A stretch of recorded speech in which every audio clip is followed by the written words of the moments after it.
నమస్తే welcome to BCN news. ఈ రోజు వార్తలతో మీ ముందున్నది తేజస్విని। ముందుగా ముఖ్యాంశాలు। అత్యంత వైభవంగా BCN channel managing partner Rudraraju Srinivasaraju Pramila దంపతుల కుమారుడి వివాహ వేడుక।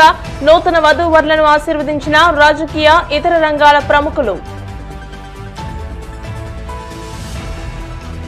పీఎస్సీ చైర్మన్ గా బాధ్యతలు స్వీకరించిన భీమవరం ఎమ్మెల్యే అంజిబాబును ఆయన నివాసంలో కలిసి శుభాకాంక్షలు తెలిపిన కేంద్ర మంత్రి శ్రీనివాస్ వర్మ। ఆర్థిక స్వాతంత్ర్యం స్వావలంబనే కాకుండా అన్ని రంగాల్లోనూ మహిళలు ప్రగతి పదంలో పయనించడం మహిళా శక్తికి నిదర్శనం। పశ్చిమ గోదావరి జిల్లా కలెక్టర్ నాగరాణి। వికసిత్ భారత్ 2027 సాకారం చేయడంలో మహిళలే కీలక పాత్రని భావించి కేంద్ర ప్రభుత్వం అన్ని రంగాల్లోనూ మహిళలను ప్రోత్సహిస్తోంది। ఢిల్లీలో జరిగిన అంతర్జాతీయ మహిళా దినోత్సవ వేడుకల్లో కేంద్ర మంత్రి శ్రీనివాస్ వర్మ సతీమణి వెంకటేశ్వరీదేవి, బీసీఎన్ సంస్థ మేనేజింగ్ పార్ట్నర్ రుద్రరాజు శ్రీనివాసరాజు ప్రమీల దంపతుల జ్యేష్ఠ కుమారుడు లోకేష్ వర్మ, కునాథరాజు సురేష్ వర్మరాజు, పద్మావతి దంపతుల కుమార్తె రమ్యశ్రీ అనన్యల వివాహం భీమవరం కే కన్వెన్షన్ ఫంక్షన్ హాల్లో అంగరంగ వైభవంగా జరిగింది।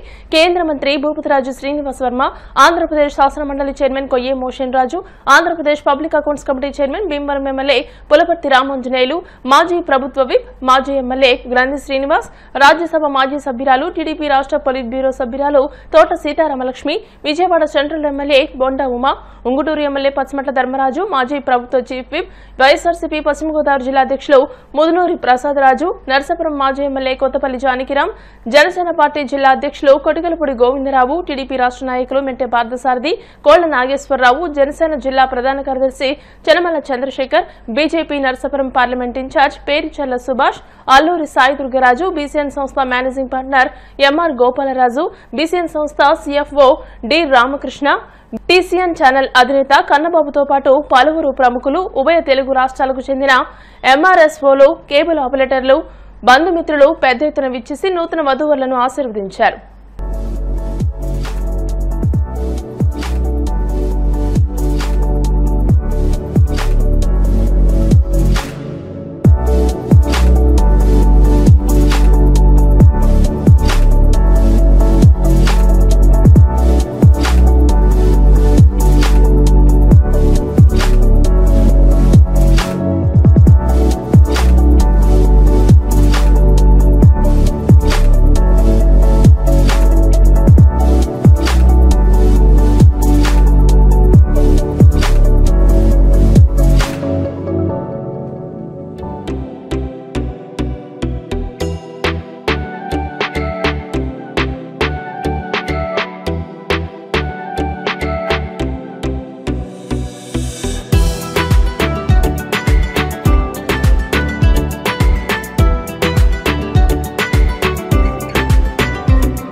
రాష్ట్ర public accounts committee chairman Bhimavaram MLA అంజిబాబును కేంద్ర సహాయ మంత్రి భూపతిరాజు శ్రీనివాస్ వర్మ కలిసి అభినందించారు. ఆదివారం ఎమ్మెల్యే అంజిబాబు నివాసానికి చేరుకుని వారికి శాలువా కప్పి సత్కరించారు. పీఎస్సీ చైర్మన్ పదవి అనేది ఎంతో కీలకమైన పదవి అని 3 సార్లు ఎమ్మెల్యేగా గెలుపొందిన సీనియర్ నాయకులు ఎమ్మెల్యే అంజిబాబుని అన్నారు. వారు ఈ పీఎస్సీ చైర్మన్ పదవి అందుకోవడం అభినందనీయమని అన్నారు. రాష్ట్ర పబ్లిక్ అకౌంట్స్ కమిటీ చైర్మన్ అనేది కేబినెట్ స్థాయి పదవితో సమానమని ఎమ్మెల్యే అంజిబాబు ఇంకా మరెన్నో ఉన్నత పదవులను అధిరోహించాలని కోరుకుంటున్నానని అన్నారు. అనంతరం ఎమ్మెల్యే అంజిబాబును సత్కరించారు. ఈ కార్యక్రమంలో టీడీపీ రాష్ట్ర నాయకులు కోళ్ల నాగేశ్వరరావు, పొత్తూరి బాపిరాజు, యువ మోర్చా జిల్లా అధ్యక్షులు కడదండి వినోద్ వర్మ, బీజేపీ నాయకులు అరసవల్లి సుబ్రహ్మణ్యం, అడ్డగర్ల ప్రభాకర్ గాంధీ తదితరులు పాల్గొన్నారు.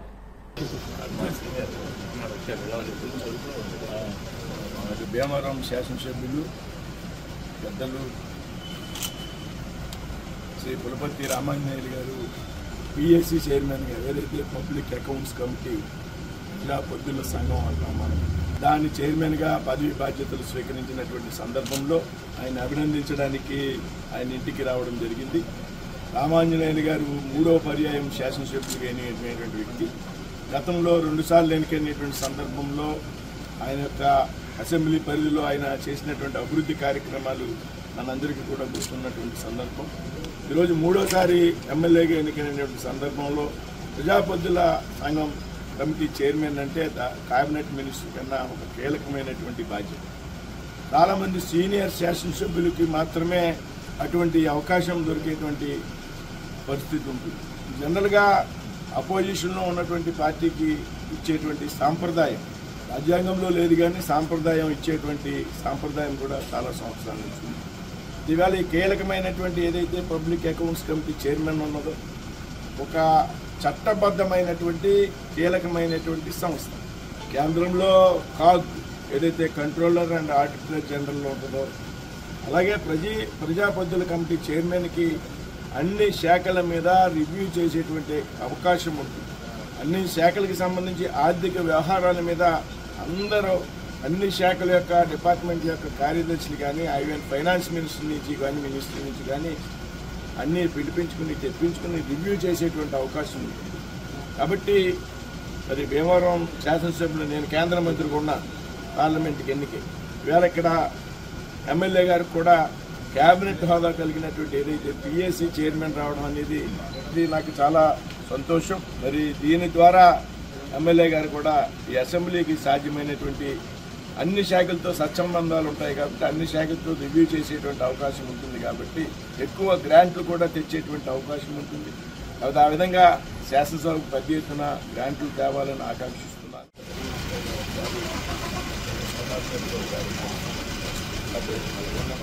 ఆర్థిక స్వాతంత్ర్యం, స్వావలంబనే కాకుండా అన్ని రంగాల్లోనూ మహిళలు ప్రగతి పదంలో పయనించడం మహిళా శక్తికి నిదర్శనమని పశ్చిమ గోదావరి జిల్లా కలెక్టర్ చంద్రవాడ నాగరాణి అన్నారు. శనివారం భీమవరం కాస్మోపాలిటన్ క్లబ్ ఆడిటోరియంలో అంతర్జాతీయ మహిళా దినోత్సవ కార్యక్రమానికి జిల్లా కలెక్టర్ చంద్రవాడ నాగరాణి ముఖ్య అతిథిగా పాల్గొని మాట్లాడుతూ మహిళ విద్యావంతురాలైతే ఆ కుటుంబం మాత్రమే కాకుండా చుట్టుపక్కల సమాజం, దేశం అభివృద్ధి చెందుతాయని అన్నారు. ప్రత్యేక ఆహ్వానితులుగా విచ్చేసిన భీమవరం సంస్థ సభ్యులు ప్రజాపద్దుల కమిటీ చైర్మన్ పులపర్తి రామాంజనేయులు మాట్లాడుతూ స్త్రీ లేకపోతే సృష్టి లేదని, ఈ సృష్టికి మూలం స్త్రీ అని, మహిళలు ఎక్కడైతే గౌరవించబడతారో అక్కడ దేవతామూర్తులు నడియాడతారని అన్నారు. శాసన మండలి సభ్యులు బొర్ర గోపీమూర్తి మాట్లాడుతూ దశాబ్దాల క్రితం మహిళలను పారిశ్రామిక రంగాల్లో రోజుకు 18 గంటలు పనిచేయించి శ్రమ దోపిడీ జరిగేదని, మహిళలను హీనంగా చూసేవారని అన్నారు. అంతర్జాతీయ మహిళా దినోత్సవం కార్మిక ఉద్యమం నుంచి పుట్టుకొచ్చిందని, ఎంతో మంది మహిళలు తమ హక్కుల కొరకు అనేక ఉద్యమాల ద్వారా పోరాటం చేసి సాధించిన ఫలితమే అంతర్జాతీయ మహిళా దినోత్సవాన్ని పేర్కొన్నారు. రాష్ట్ర ఏపీ సిపిసి చైర్మన్ పీతల సుజాత మాట్లాడుతూ మాజీ ముఖ్యమంత్రి స్వర్గీయ ఎన్టీ రామారావు మహిళలకు పురుషులతో పాటు ఆస్తిలో సమాన హక్కు కల్పించి మహిళల ఆత్మగౌరవాన్ని పెంచారని అన్నారు.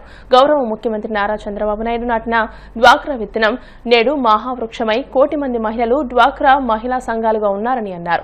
రాష్ట్ర ఏపీ ఐఎస్సీ చైర్మన్ మంత్రి రామరాజు మాట్లాడుతూ ఏ విషయంలోనూ మహిళలు తక్కువ కాదని, మన దేశంలో రాష్ట్రపతి, ప్రధానమంత్రి, ముఖ్యమంత్రి వంటి పదవులతో పాటు జిల్లా కలెక్టర్ మరియు అనేక రంగాల్లో మహిళలు అత్యున్నత పదవులను అధిరోహించి సమర్థ సమర్థవంతంగా విధులు నిర్వహిస్తున్నారని అన్నారు.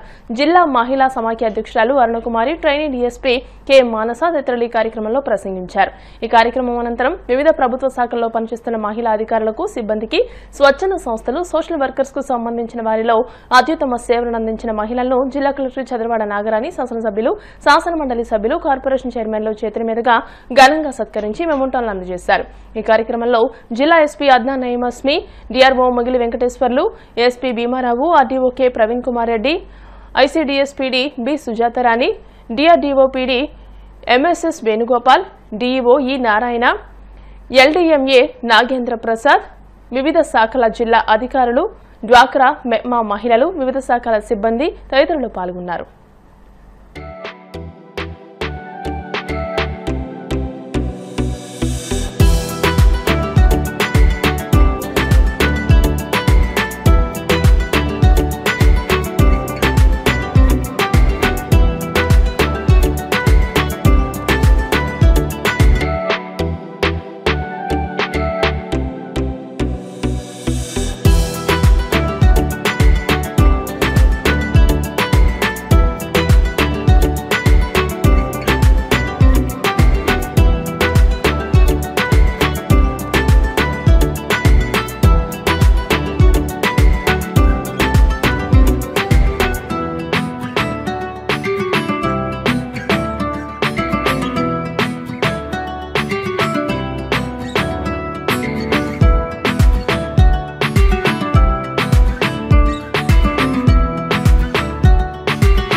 ఆధిక్యత అంటారు కానీ పురుష ఆధిక్యత ఏమీ లేదు, మహిళలదే ఆధిక్యత. ఎందుకంటే మహిళ లేనిదే, స్త్రీ లేనిదే మగవాడు ఒక్క నిమిషం కూడా జీవించలేడు. మగవాడు జీవిస్తున్నాడు, ఇవాళ అన్ని రంగాల్లో ఉన్నారంటే వెనకాల మీరు ఉండబట్టే. స్త్రీ శక్తి గొప్పది. మన కీర్తిశేషులు ఘంటసాల గారు ఎల్లాలే ఈ జగత్కి జీవన జ్యోతి పాట పాడారు. ఆ పాటలో స్త్రీ ఎంత గొప్పదో, స్త్రీ లేకపోతే ఈ ప్రపంచం లేదనే అర్థం వచ్చేట్టుగా ఘంటసాల గారు ఆ రోజు పాట పాడారు. స్త్రీ అంటే అంత గొప్పది. ఇవాళ మహిళలు అన్ని రంగాల్లో కూడా ముందుకు వెళ్తున్నారు. మన అదృష్టం ఏమిటంటే ఈ సాఫ్ట్వేర్ రంగం వచ్చిన తర్వాత మహిళలు పురుషుల కంటే ఎక్కువగా ఈ సాఫ్ట్వేర్ రంగంలో ముందుకు వెళ్తున్నారు. ఈ రాష్ట్రంలోనే కాకుండా, ఈ దేశంలోనే కాకుండా ప్రపంచ దేశాల్లో కూడా వెళ్తున్నారు. చదువుకోవడానికి మహిళలు విదేశాలు వెళ్తున్నారు. అంటే ఇంత అభివృద్ధి చెందుతున్నారు, ఒక్కసారి ఆలోచన చేయండి. మహిళలు అన్ని రంగాల్లో అభివృద్ధి చెందడం కోసం మన రాష్ట్ర ప్రభుత్వం, మన కేంద్ర ప్రభుత్వం ఎన్నో పథకాలు పెడుతుంది, ఎన్నో కార్యక్రమాలు చేస్తుంది. మన ముఖ్యమంత్రి నారా చంద్రబాబు నాయుడు గారు మహిళలకు అన్ని రంగాల్లో కూడా ఆధిక్యత ఇవ్వాలి అని 33% రిజర్వేషన్ అసెంబ్లీలో పెట్టాలని చెప్పి ఆలోచన కూడా చేస్తున్నారు. 50% లోకల్ బాడీస్లో పెట్టాలని కూడా ఆలోచన చేస్తున్నారు. ఇవన్నీ కూడా మహిళల్ని అన్ని రంగాల్లో కూడా సమానంగా చూడాలి, మహిళలను ముందు నడిపించాలనే ఆలోచనతో ఈ రాష్ట్ర ప్రభుత్వం, ఈ దేశం ముందుకు నడుస్తుంది. భారతదేశంలో ఏ మూల వెళ్ళినా, ఎక్కడికి వెళ్ళినా, ఏ మహిళలను అడిగినా కూడా మాకు మంచి అవకాశాలు ఇస్తున్నారు, మేము అన్ని రంగాల్లో కూడా ముందుకు వెళ్తున్నామని చెప్తున్నారు. మేము వెనుకబాటుతనంలో ఉన్నామనే పరిస్థితి ఈరోజు లేదు. గత కొన్ని దశాబ్దాలుగా మహిళలు అనేక రంగాల్లో వెనకబడి ఉన్న నుంచి చాలా ప్రగతిని సాధించడం జరిగింది. సమాన వేతన గురించి ఫైట్ చేసి ఒక 70-80 సంవత్సరాల క్రితం సమాన వేతనాలు కూడా లేక ఇబ్బంది పడి వాటి కోసం ఫైట్ చేసి గెలవడం జరిగింది. తర్వాత ఓటు హక్కు కోసం ఫైట్ చేసి గెలవడం జరిగింది. అయితే మహిళా సాధికారత అంటే కేవలం ఆర్థిక స్వాతంత్రం, ఆర్థిక స్వాతంత్రం మాత్రమే కాకుండా మహిళలు అన్ని రంగాల్లో ముందు ఉండాలని చెప్పేసి మన యొక్క ఈ మహిళా దినోత్సవం యొక్క లక్ష్యం. అయితే విద్య, ఆరోగ్యం, తర్వాత అన్ని రంగాల్లో ఎంటర్ప్రెన్యూర్స్గా, బిజినెస్ ఉమెన్గా అన్ని రంగాల్లోనూ మహిళలు ముందుకు వెళుతున్న తరుణంలో మనం ఒక్కసారి సమావేశం చేసుకుని ఒకరికొకరు సహకరించుకుంటూ మరింత అభివృద్ధి సాధించే దిశగా పయనించాలని చెప్పేసి కోరుకుంటున్నాము. అయితే మళ్ళీ తమ యొక్క కుటుంబం మీద, ఉద్యోగం మీద శ్రద్ధ పెట్టి ఆరోగ్యం మీద దృష్టి మరల్చకూడదని చెప్పేసి మార్నింగ్ 2 కేంద్రాన్ని కూడా ఏర్పాటు చేసుకోవడం జరిగింది. ఆ కార్యక్రమంలో అనేక మంది మహిళలు భీమవరం టౌన్ నుంచి, పోలీస్ డిపార్ట్మెంట్ నుంచి, డిఆర్డిఏ, ఎస్ఎస్జీ గ్రూప్, డెల్మా గ్రూప్స్ నుంచి, డాక్టర్స్, పోలీస్ డిపార్ట్మెంట్ అందరూ కూడా చాలా ఉత్సాహంగా పార్టిసిపేట్ చేయడం జరిగింది సార్. కార్యక్రమాన్ని మన డిప్యూటీ స్పీకర్ గారు, సెంట్రల్ మినిస్టర్ గారు, శ్రీనివాసరావు గారు కూడా వచ్చి ఆచార్య ఎమ్మెల్యే గారు, సత్యనారాయణ గారు కూడా అటెండ్ అయ్యి అందరినీ, మహిళా మూర్తులందరినీ కూడా ఆశీర్వదించడం జరిగింది. అయితే మన జిల్లాలో మన గౌరవ ముఖ్యమంత్రి గారు శ్రీ నారా చంద్రబాబు నాయుడు గారు మహిళల యొక్క ప్రగతి గురించి, అభివృద్ధి గురించి, వారు చేసిన కృషి, వారు ఇచ్చిన ఇన్స్పిరేషన్, ఎంకరేజ్మెంట్ ఆంధ్రప్రదేశ్ మహిళలందరినీ ప్రపంచ పటంలో ఒక ప్రత్యేక స్థానంలో నిలబెట్టింది అని చెప్పడంలో అది సయోక్తి కాదు. అన్నింటిలోనే ఎక్కువ, అన్నింటిలోనే అని చెప్పుకున్నటువంటి సందర్భం. అంటే అవి మాటలకి పద్ధతిలో తప్ప వాస్తవ రూపానికి వెళ్తుంది కరెక్ట్ కాగలేదైతే నేను చాలా స్పష్టంగా తెలియజేస్తా ఉన్నాను. మన రాష్ట్ర అతిగా ఆ మహిళని మనం నియమించుకున్నాం, మంచి పరిణామమే. కానీ అటువంటి మహిళని రాష్ట్రపతి భవనం ఓపెన్ చేయడానికి కేవలటువంటి సంస్కృతి మన సంస్కృతిలో ఉంది. ఈరోజు భారతదేశంలో చాలా ప్రాంతాల్లో చూస్తున్నాం మనం. వైఫ్ అండ్ హస్బెండ్ జాబ్ చేస్తే సాఫ్ట్వేర్లు ఇద్దరు అయ్యేస్తారు, ఎవరు బాగా చేస్తారంటే మహిళలు ఎక్కువ చేస్తా ఉన్నారు, ఎక్కువ మంది చూస్తూ ఉంటారు ఈరోజు. దాన్ని అందరూ కూడా మనం గర్వించాలి. ఆ రోజు గవర్నర్ చంద్రబాబు నాయుడు గారు ఆయన సాఫ్ట్వేర్ రంగాన్ని మన రాష్ట్రంలో అభివృద్ధి చేసిన తర్వాత మన ప్రాంతంలో మహిళలు కూడా చాలామంది ఉన్నతమైన స్థాయికి వెళ్ళడానికి ఎన్నో అవకాశాలు కల్పించడం జరిగింది. ఈరోజు భారతదేశం అంతా కూడా ఈరోజు నామినేట్ పదంలో కానీ రాజకీయ రంగంలో మహిళా ప్రవేశం అనేది ఈరోజు గ్రామం నుంచి చేసుకుంటే ప్రతి దాంట్లో కూడా మరి 50% మహిళా రిజర్వేషన్ కూడా జరుగుతూ ఉంది. తగ్గకూడదు. మనలో ఒక మహిళలో నిజాయితీ ఉంది, కష్టపడే తత్వం ఉంది, కుటుంబానికి ఆశ్రయంగా ఉంటారు. త్యాగశీలి మహిళ, అనురాగశీలి మహిళ, అంతకు మించినటువంటి పెళ్లిది మహిళ. సో ఎంతో మంది గొప్ప కవులు మన మహిళల గురించి ఎంతో అద్భుతంగా రాశారు. ఎంతో మంది మన కోసం గొప్పగా పాడారు, రాశారు. అయితే అవన్నీ కూడా డాక్టర్ బిఆర్ అంబేద్కర్ గారు కూడా మన మహిళలకి సమాన హక్కులు ఇవ్వాలనేసి హిందూ కోడ్ బిల్ కూడా తీసుకొచ్చారండి. అయితే అప్పట్లో మహిళలకి ఇంత ఫ్రీడమ్ ఇవ్వకూడదు అనేసి ఆ హిందూ కోడ్ బిల్ని తిరస్కరించారు, రిజెక్ట్ చేశారు. తర్వాత ఆయన రాజీనామా చేశారు, అది వేరే విషయం. దాన్ని ఆదర్శంగా తీసుకుని మన అన్న ఎన్టీ రామారావు గారు మహిళలకి ఆస్తిలో వాటా హక్కు కల్పించారండి. అప్పటి వరకు కూడా మహిళలకి ఒక తల్లి తండ్రికి పుట్టినటువంటి అబ్బాయిలైనా అమ్మాయిలైనా సమానంగా చూసేవారు కాదు. అబ్బాయి అంటే వారసుడు, అది ఇప్పటికీ కూడా ఉంది. అమ్మాయి అంటే పెళ్లి చేసి పంపించేస్తే ఇక మనకి సంబంధం లేదు, ఇక అస్సలు సంబంధం లేదు. కానీ అలా కాదు, అమ్మాయి అబ్బాయి ఇద్దరు కూడా సమానమే తల్లిదండ్రులకి. అదొక ప్రేమ పథకంలోనే కాదు, వాళ్ళ సంపాదనలో కూడా సమాన భాగం ఇవ్వాలి అనేసి మహిళల యొక్క ఆత్మగౌరవాన్ని పెంచాలి అనే ఉద్దేశంతో అన్నగారు మొట్టమొదటిగా మహిళలకి ఆస్తుల వాటా హక్కు తీసుకొచ్చి మన మహిళల యొక్క ఆత్మ గౌరవాన్ని పెంచిన విషయాన్ని మీకు అందరికీ కూడా తెలియజేస్తున్నాం. మనమందరం ఈ రోజు ఇక్కడ ఉన్నామంటే అనేక నేపథ్యాలు ఉన్నాయి. మనం ఇక్కడ విద్య వల్ల కావచ్చు, ఉద్యోగం వల్ల కావచ్చు, లేకపోతే మన సెల్ఫ్ హెల్ప్ గ్రూప్స్ అంటే ప్రభుత్వం ఇచ్చిన స్ఫూర్తి అంటే మన ఇది ఒక ఉద్యమంగా వచ్చింది.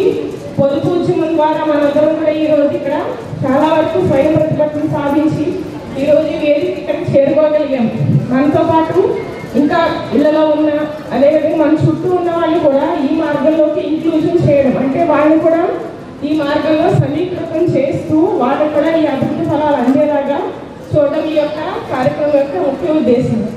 వికసిత్ భారత్ 2027 సాకారం చేయడంలో మహిళలే కీలక పాత్రని భావించి కేంద్ర ప్రభుత్వం అన్ని రంగాల్లోనూ మహిళలను ప్రోత్సహిస్తోందని ప్రధాని మోడీ చట్టసభల్లో 33% మహిళలకు రిజర్వేషన్లు కల్పిస్తూ బిల్లు కూడా తెచ్చారని కేంద్ర ఉక్కు భారీ పరిశ్రమల శాఖల సహాయ మంత్రి భూపతిరాజు శ్రీనివాస్ వర్మ సతీమణి వెంకటేశ్వరీదేవి అన్నారు. శనివారం ఢిల్లీలోని ఆంధ్ర అసోసియేషన్ ఆధ్వర్యంలో నిర్వహించిన అంతర్జాతీయ మహిళా దినోత్సవం వేడుకల్లో ఆమె ముఖ్య అతిథిగా పాల్గొన్నారు. అసోసియేషన్ ఆధ్వర్యంలో నిర్వహిస్తున్న వివిధ సేవా కార్యక్రమాలను ఆమె పరిశీలించారు. అనంతరం జరిగిన సభలో ఆమె మాట్లాడుతూ దేశం అభివృద్ధి చెందడంలో మహిళల పాత్ర ఎంతో ఉందన్నారు. తెలుగువారి అభివృద్ధికి ఆంధ్ర అసోసియేషన్ చేసిన కృషిని ఆమె ప్రశంసించారు. ఈ కార్యక్రమంలో కేంద్ర మంత్రి కిషన్ రెడ్డి సతీమణి కావ్య తదితరులు పాల్గొన్నారు. అలాగే ఆంధ్ర అసోసియేషన్ ని స్థాపించి తెలుగువారి అభివృద్ధికై ఇక్కడ వివిధ కార్యక్రమాల్లో తెలుగువారికి సేవలను అందిస్తూ ఈ రోజు ఇంత మంచి కార్యక్రమాన్ని నిర్వహిస్తున్న అసోసియేషన్ పెద్దలందరికీ ధన్యవాదాలు తెలియజేసుకుంటున్నాను. అలాగే ముఖ్యంగా స్త్రీలు మన దేశంలో అభివృద్ధికి చాలా పాత్ర పోషిస్తున్నారు. డాక్టర్స్ గా, ఇంజనీర్స్ గా, అలాగే ఇల్లు, ఇల్లాలు, పిల్లలు అన్నారు. ముఖ్యంగా గృహిణి ఇంట్లో పిల్లల్ని ఒక స్థాయికి చేర్చడంలో కూడా చాలా ముఖ్య పాత్ర వహిస్తుంది. మన దేశంలో అత్యున్నత పదవిలో భారత రాష్ట్రపతిగా ఉన్న శ్రీమతి ద్రౌపది ముర్ము గారు మన అందరికీ కూడా ఆదర్శదాయకం. అలాగే స్త్రీల ప్రాధాన్యతను గుర్తించి మన భారత ప్రధాని శ్రీ నరేంద్ర మోడీ గారు 33% మహిళలకు చట్టసభల్లో రిజర్వేషన్ తీసుకొచ్చారు. వికసిత భారత్ 2047 కి కళల సహకారానికి స్త్రీల ప్రాధాన్యతను గుర్తించి వారిని అభివృద్ధి పరంగా నడిపించడానికి చాలా కార్యక్రమాలని మన కేంద్ర ప్రభుత్వం చేపడుతుంది. అలాగే స్త్రీలు ఇంకా వివిధ రంగాల్లో అన్నిటికీ ముందుకొచ్చి చాలా ముఖ్య పాత్ర వహిస్తున్నారు. ముఖ్యంగా పిల్లల్ని సంస్కారవంతులుగా భారతదేశం గర్వించేలాగా తీర్చిదిద్దడంలో స్త్రీలు ముఖ్య పాత్ర వహిస్తున్నారు. ముఖ్యంగా స్త్రీలు భర్త యోగక్షేమాలని చూడడం, అలాగే అత్తమామలకి సేవ చేయడం, పిల్లల్ని చూడడం, ఇదంతా కూడా పలు రంగాల్లో ఉద్యోగాలు చేస్తూ ఇలాంటి కార్యక్రమాలని అన్ని కూడా బాధ్యతాయుతంగా నిర్వహిస్తూ మన దేశ అభివృద్ధిలో స్త్రీలు ముఖ్య పాత్ర వహిస్తున్నారు. ఈ కార్యక్రమంలో పాల్గొనే అవకాశం ఇచ్చిన ఈ అసోసియేషన్ పెద్దలందరికీ మరొకసారి ధన్యవాదాలు తెలియజేసుకుంటూ జై హింద్, జై భారత్. ఇప్పుడు కాసేపు ప్రకటనలు.